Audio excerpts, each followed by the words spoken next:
Bapak Ibu Saudara yang Tuhan Yesus kasihi, menderita itu kadangkala tidak disukai oleh orang, apalagi duka cita. Orang berharap supaya penderitaan itu kalau boleh tidak menimpa hidupnya. Orang akan melakukan berbagai cara supaya penderitaan itu tidak masuk dalam kehidupan. Bapak Ibu Saudara, menderita adalah suatu keadaan di mana seseorang atau sekelompok orang sedang menanggung sesuatu yang tidak mudah. Jadi kalau hari ini Bapak Ibu sedang ada dalam penderitaan, itu dia pemaksud. Seseorang yang sedang menanggung sesuatu yang tidak mudah bagi dia. Ada yang menderita secara fisik, tapi ada juga yang menderita secara psikis. Ada yang menderita karena kegagalannya sendiri, tapi juga ada yang menderita karena dibuat dan disebabkan oleh orang lain. Sekarang ini Bapak Ibu Saudara, ada banyak orang yang menderita karena sakit, karena miskin, karena gagal dalam hidupnya, karena ditindas, karena diperlakukan tidak adil, karena diabaikan, karena ditelantarkan. Dan bahkan ada yang depresi Bapak Ibu Saudara karena beratnya beban hidup yang dia harus pikul. Yang lebih tragis lagi, orang bunuh diri karena penderitaan itu. Hanya orang yang kuat, hanya orang yang tidak mudah goyah, hanya orang yang bisa teguh hati dalam iman, dia mampu melewati apa yang dinamakan penderitaan itu dan akhirnya mengalami kemenangan. Bapak Ibu Saudara yang Tuhan Yesus kasihi, pembacaan kita, tema kita di hari ini, duka cita mendahului kemenangan. Mengapa disebutkan dalam tema khotbah yang sama dengan perikop pembacaan kita di hari ini, duka cita mendahului kemenangan? Bapak Ibu Saudara yang Tuhan Yesus kasihi, duka cita berarti kesedihan dan kesusahan hati karena kehilangan sesuatu yang sangat berharga baginya. Kemenangan berarti merasakan sesuatu yang menyenangkan, merasakan sesuatu yang menggembirakan, merasakan sesuatu yang membahagiakan, merasakan sesuatu yang merupakan keagungan dalam dirinya, tapi juga merupakan keuntungan. Jadi kalau bicara tentang duka cita mendahului kemenangan, menunjuk makna bahwa sebelum seseorang itu mengalami kemenangan, seseorang itu mengalami kebahagiaan, keagungan dan keuntungan, pasti didahului dengan yang namanya kesedihan, kesusahan hati, tapi juga penderitaan. Orang sukses Bapak Ibu Saudara, dia tidak ujuk-ujuk langsung jadi sukses, tapi dia melalui berbagai macam proses sampai menuju pada yang namanya kesuksesan itu. Sebuah keluarga tidak ujuk-ujuk bahagia, pasti dia melewati sebuah proses di dalam kehidupan keluarganya. Ada penderitaan di dalam, ada kesusahan di dalam, ada tantangan di dalam. Dan kalau keluarga itu bahagia, pasti proses-proses itu dia sudah melewati. Bapak Ibu Saudara yang Tuhan Yesus kasihi, duka cita mendahului kemenangan dalam perikop ini menggambarkan kepada kita tentang sesuatu yang belum terjadi. Tapi sesuatu yang belum terjadi itu telah disampaikan mendahului waktunya di masa yang akan datang. Siapa yang menyampaikan dan kepada siapa berita itu disampaikan? Bapak Ibu Saudara, yang menyampaikan itu Yesus, dan yang mendapatkan berita itu adalah murid-muridnya. Bapak Ibu dapat lihat itu pada ayat sebelum ayat 16 ini, ayat 1 sampai dengan ayat yang ke-4a. Hal ini dikatakan oleh Yesus karena telah tiba waktunya. Telah lama lagi Bapak Ibu Saudara. Tidak lama lagi dia akan pergi kepada yang mengutusnya ke tengah-tengah dunia ini. Siapa yang mengutus Yesus? Allah Bapa di dalam surga. Waktu Yesus mengatakan itu kepada murid-muridnya, Bapak Ibu Saudara, hati para murid itu merasakan duka cita yang sangat dalam. Sebab dalam pikiran mereka, tong terlihat tong guru lagi, yang suada sama-sama dan torang selama 3 tahun lebih. Terakan sama-sama lagi. Tapi Yesus harus pergi supaya penghibur, roh kebenaran itu, Roh Kudus yang dijanjikan itu, roh itu akan datang, diutus kepada mereka sesuai rancangan Allah Bapa di surga. Penghibur ini yang kemudian menyatakan hal-hal yang terjadi di masa yang akan datang kepada para murid. Jemaat yang Tuhan Yesus kasihi, kita akan belajar secara bersama di hari ini dari ayat 16 sampai dengan ayat yang ke-33. Pada ayat 16 sampai dengan ayat yang ke-24. Kita lihat di sana Yesus menjelaskan. Yesus mencoba menyadarkan para murid tentang waktu bersama dengan mereka. Yesus bilang, tinggal sesaat saja dan kamu melihat aku lagi, dan tinggal sesaat saja dan kamu akan melihat aku. Bapak Ibu Saudara, ada 2 makna dalam perkataan Yesus ini, yaitu hanya sedikit waktu saja Dia ada bersama-sama dengan para murid, tapi juga hanya sedikit waktu saja para murid akan melihat Dia. Tapi para murid ini tidak mengerti apa yang dikatakan oleh Yesus. Bapak Ibu, kalau kita mengacu kembali pada 2 minggu berturut-turut pembacaan kita melihat di sana para murid dong tidak mengerti dengan apa yang Yesus sampaikan itu. Dan hari ini juga kita melihat bahwa ketika Yesus menyampaikan itu, padahal Yesus sudah ada bersama-sama dengan para murid tidak mengerti apa yang Yesus katakan. Maka pada ayat 16 sampai dengan ayat yang ke-24 kita lihat di sana mereka kemudian bertanya kepada Yesus, apa artinya yang dikatakan Yesus itu? Dan kemudian dalam percakapan berkomunikasi dengan para murid, Yesus kemudian menjelaskan secara baik. Kamu akan menangis, kamu akan meratap, tapi ratapan dan tangisanmu itu mengubah dunia bergembira. Kamu akan berduka cita, tetapi duka citamu akan berubah menjadi sukacita. Ini Yesus mau sampaikan kepada para murid. Yesus berkata selanjutnya, Yesus melukiskan, Yesus memberikan gambaran tentang kenyataan ini. Yesus bilang seperti perempuan ketika dia mau melahirkan, kesakitannya luar biasa. Tapi ketika anaknya telah lahir, ada begitu banyak sukacita yang dia rasakan. Bahkan sakit itu pun dia tidak merasakan. Ini Yesus mau menggambarkan kepada murid. Kamu akan mendapatkan tantangan, kamu akan sedih, kamu akan meratap, tapi dunia ini akan bersukacita. Artinya Yesus mau bilang, pasti ketika Yesus tidak ada di tengah-tengah dunia ini, Yesus menjalani semua proses ini, ada kesedihan yang luar biasa. Tapi proses yang dialami oleh Yesus mendatangkan kemenangan bagi dunia ini. Ayat 25 sampai dengan 28 Bapak Ibu Saudara, Yesus mengatakan kepada para murid tentang asal usulnya dan kemana dia akan pergi. Yesus mengawali dengan mengatakan kepada para murid, tiba saatnya. Dia berkata-kata dengan kiasan, tapi terus terang memberitakan Bapanya kepada mereka. Dengan perkataan ini Bapak Ibu Saudara, Yesus bermaksud menyatakan bagaimana hubungan dirinya dengan Sang Bapa yang mengutusnya di tengah-tengah dunia ini. Yesus menyampaikan kepada para murid bahwa Yesus ini berasal dan diutus oleh Bapa ke dalam dunia untuk mengerjakan keselamatan bagi dunia ini. Itu berarti Yesus bukan berasal dari dunia, tapi Yesus diutus ke dalam dunia oleh Bapa.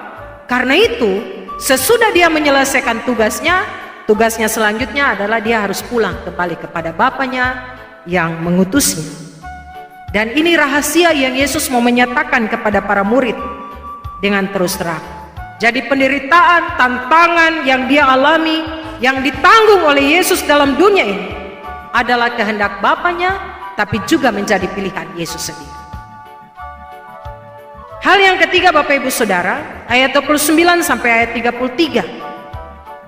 Di sana para murid mengakui ketika Yesus memberikan penjelasan ini secara luar biasa, para murid mengakui sekarang Yesus tidak bicara dengan kiasan. Para murid, Bapak Ibu kalau lihat di ayat 29 sampai 33 mungkin bahasa hari-hari bilang begini, kau sudah bicara dengan bahasa kiasan lagi, kau sudah bicara terus terang kepada kami nih, tentang siapa engkau, siapa yang mengutus, dan kenapa kau harus pulang kepada Bapa. Dengan demikian Bapak Ibu Saudara, mereka percaya bahwa Yesus bukan berasal dari dunia. Yesus itu berasal dari Bapa. Dan kemudian Yesus menegaskan dan mengingatkan kembali kesungguhan pengakuan dirinya dengan bertanya, percayakah kamu sekarang? Mungkin kalau Bapak Ibu menjelaskan sesuatu kepada seseorang, kemudian orang itu bilang, oh begitu ya, pasti Bapak Ibu bilang, kok percaya sekarang kah yang saya bicara?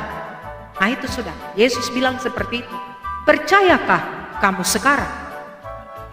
Bapak Ibu Saudara, Yesus berkata kepada mereka, lihat, waktunya sudah datang. Pada waktunya itu ada 3 peristiwa yang terjadi. Para murid akan dicerai beraikan karena Yesus akan datang dalam masa-masa kesengsaraan itu.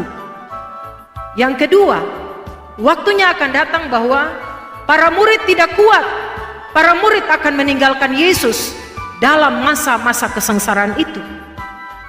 Dan pada yang ketiga, peristiwa yang ketiga, Yesus mau katakan, biar semua orang pergi, tapi Bapanya yang di surga tidak akan pergi meninggalkan dia.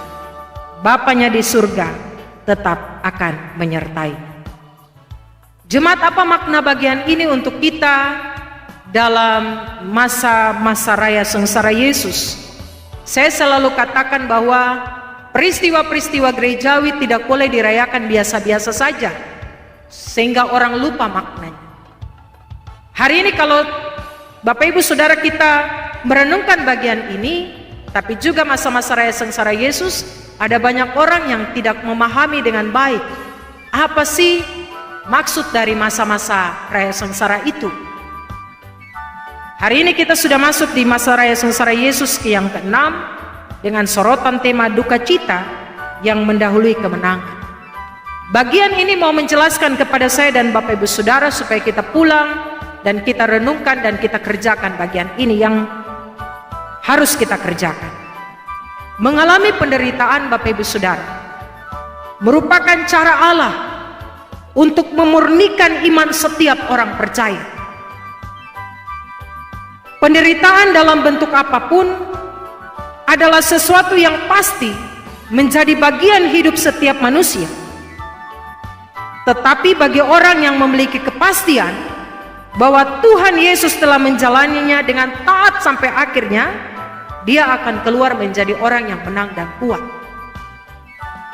Tapi kalau orang yang mengalami penderitaan dan sungut-sungut, dia tidak akan pernah mengalami yang namanya kemenangan dan kekuatan itu. Tapi orang yang mengalami penderitaan, menaruh penderitaannya sungguh-sungguh kepada Yesus, dan menaruh Yesus supaya Yesus menuntun seluruh perjalanan kehidupannya di tengah-tengah penderitaan itu, orang itu dia akan keluar menjadi pemenang dan kuat. Mengalami penderitaan sesungguhnya memberi pesan kepada kita semua bahwa Tuhan Allah mencintai manusia.